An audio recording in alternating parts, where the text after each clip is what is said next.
But now the U.S. market goes down, the world goes down. So plus with social media and all this we're doing now, and so we've never been here before. And I'm excited about it because I make more money in crashes than I do when they go up. So, but for the average person, they'll get wiped out. I'm afraid at the worst.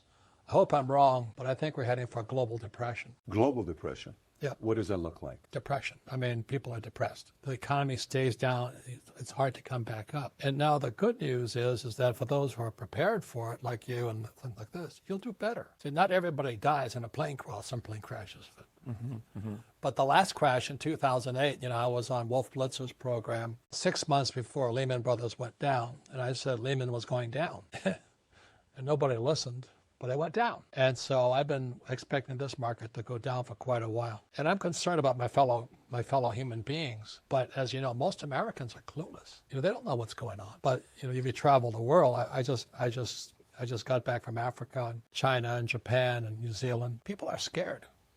Australia, which hasn't had a recession in 30 years, is in recession. But Americans are fat, dumb, and happy, having a good time, which is good. But I'm concerned. That's all I can say. I'd be afraid if I had kids. You'd be afraid about having kids today? If I had kids. No. I think as an adult, you can go hungry, but you don't want to see your kids go hungry. And that's what's going to happen. Do you think it's going to get that bad? Let me ask you this. What is the biggest factor that's going to cause that? Well, the reason I wrote Rich Dad, Poor Dad is the U.S. dollar. That's my book over there, Fake, which came out last year.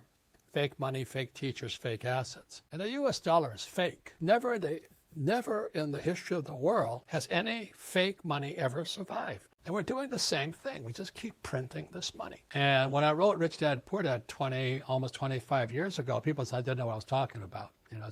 I said savers would be losers. Now, today, there's quantitative easing, which is counterfeiting money. And then you have zero interest rates. And people are still saving money. Are you nuts?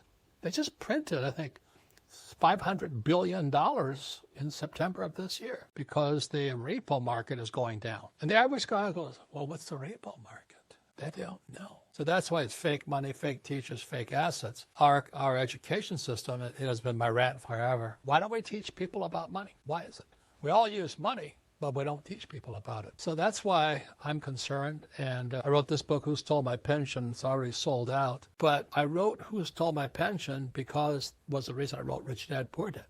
The two authors here, me and myself, Edward Siddell, we both had dads who lost everything. And when I was in my 20s and my poor dad lost everything, it scarred me. And I said, I'm never going to let anybody ever do that to me. So I had just come back from Vietnam in 73. My dad was unemployed, Poor Dad was unemployed, and he tells me, go fly for the effing airlines. I said, are you kidding me? And he says, go back to school, get your master's and get your PhD. I said, are you kidding me? Here the guy is unemployed. He's got no pension. He's got no paycheck. And he tells me